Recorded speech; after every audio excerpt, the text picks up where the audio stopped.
Hello, this is Harry Paden. I am the host of Paden's Pulpit. This is season 2, episode 43. Season 2, episode 43. And it's tips on smoke alarms and carbon monoxide detectors. Smoke alarms slash detectors, carbon monoxide alarms slash detectors. Very important subject, very short but important. Every year, though they are looking to get rid of it, there is what is called daylight savings time. I've done podcasts on how that developed. And it was mainly done because farmers needed more daylight. When the fall comes, daylight is minimalized. That's it, minimalized.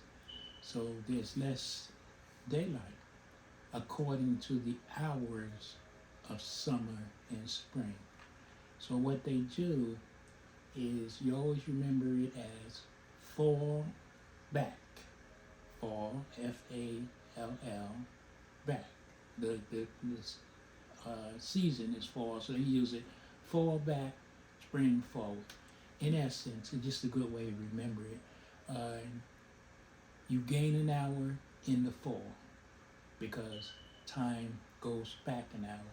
In the spring, you get that hour given back to you or taken away from you, however you look at it, because time goes ahead.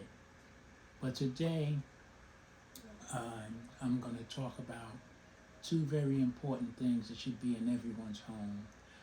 Just also, as in regards to daylight savings time, it begins the second Sunday in March. That's for the spring, second Sunday in March. And then for the fall, it's the first Sunday in November. Today is the first Sunday in November. That's why your time went back. Each year, batteries in all smoke and carbon monoxide detectors should be changed at the start of daylight savings time in the spring and in the fall. Some devices now have lifetime batteries. I don't necessarily like things like that because that means you're not checking. You know, the smoke detectors have a button that you can push to make sure. I was an inspector. That's part of my inspections to go in a person's house. Push that button. If that smoke alarm, smoke detector did not go off, there's something wrong with the battery. If you hear a constant beeping, beep, beep, beep, that's a built-in signal to tell you have to replace the battery. Eventually, that sound will go away because the batteries have died. A lot of people don't know that. A lot of people just think it's annoying, but it's actually something to help you know that your batteries are weak and need to be changed.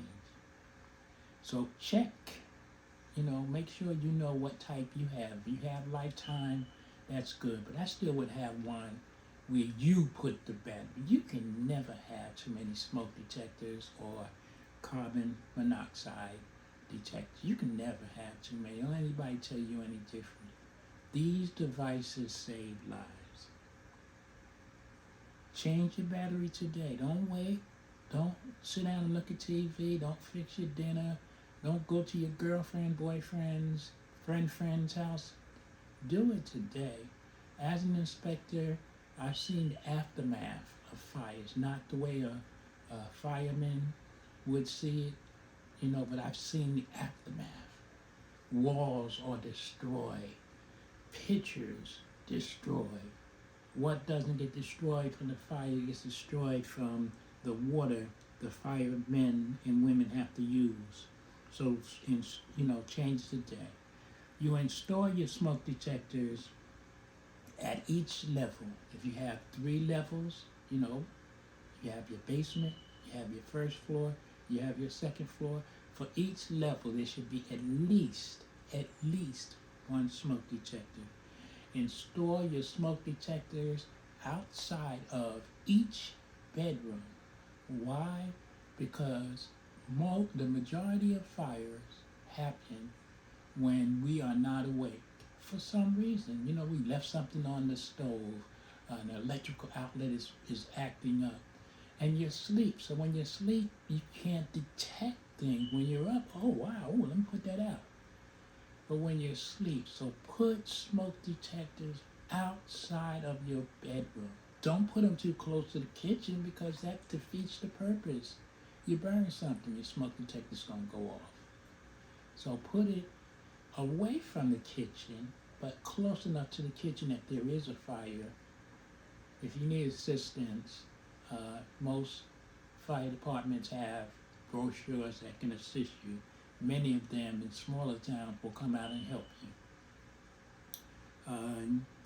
Each second counts during a fire. Hold fire drills very frequently. What they used to do in school. Was it get low, roll, the whole things that go along with it. Practice it. Like anything else, practice helps you. You don't want to have the first time you try it during a fire because what if you forget? What if you do it wrong? So have smoke alarm, smoke escape plans, make an escape plan, share it with every member of your house that's able to understand. Infants, of course, can't understand, but a toddler can understand. Here's what you do. Get low, crawl, do this. Get out of the house, stay out of the house, don't go back in for cats, dogs, even humans. Many, many, many people get killed by going back in, and when they go back in, they find the person's not even there, and they end up losing their life. Make a strategic place away from the house. You can't make it near the house because if the house is inflamed, it may, may be in the backyard, maybe in the front yard. Put a safe place. We're all going to meet here. So at least everyone that is safe is safe. By a multi-purpose. That means that it's used for many purposes. ABC fire extinguisher listed by an approved testing laboratory. And learn how to use it. Keep it handy, located near the door exits. In a fire, time is critical. Don't waste time by trying to get dressed, searching for pets, valuables. Get out. If you have a fire in your home, once you get out, stay out. Don't go back inside for any reason. As part of the plan, as I said, choose a safe meeting place from the home. Stress how important it is that in the event of a fire, every family member exits the building and meets at this location so a head count can be taken. Finally, carbon monoxide is called the silent killer. Carbon monoxide, sometimes referred to as CO, is an invisible, odorless gas. Carbon monoxide replaces oxygen in the blood, causing the body to poison itself by cutting off the oxygen that is needed by organs and cells. Flu-like symptoms are early indications of low-level CO poisoning. You start feeling funny, lightheaded, maybe coughing or something. Sometimes you got to go beyond. Make sure that there's nothing wrong. Keep that carbon monoxide batteries changed. More serious exposure can lead to dizziness, mental confusion, severe headaches, fainting, and even death. Carbon monoxide is the leading cause of accidental poisoning deaths in America. Install at least one carbon monoxide detector near, again, your sleeping area. Test your detector's batteries once a month. We're not talking about fall and spring here. That's how important that is. Test it once a month and replace that detector every 2 years. Replace it every 6 months. It don't cost but so much. If your CO detectors, this is the most important thing I can tell you, please. If your carbon monoxide detector goes off, leave the house. Leave the house immediately. Sorry. And call the nearest fire department so that they can make sure that the CO levels are safe to re-enter. See, if you go, oh, that annoying thing, let me just take it down. You're virtually trying to kill yourself because that detector is telling you that the levels aren't safe. If your carbon monoxide detector goes off, get out the house. Smoke detector goes off. You can do a visual with smoke detectors. Do a visual. Smell is another important sense that you can use to detect if there's a fire. Please, please, please, take a minute, share this information. I've done them before. I do them every year. I was an inspector for ages, more than a few decades, almost 30 years. And I can't tell you the number of times I've went into a person's house and I hear the beep and I say, your smoke detector needs a battery. Okay, I'll call the What? What? Most people are capable of doing it right then and there. Do it yourself. Stop depending on your landlord, your brother, your sister. If you can't do it, certainly you need to get someone to do it.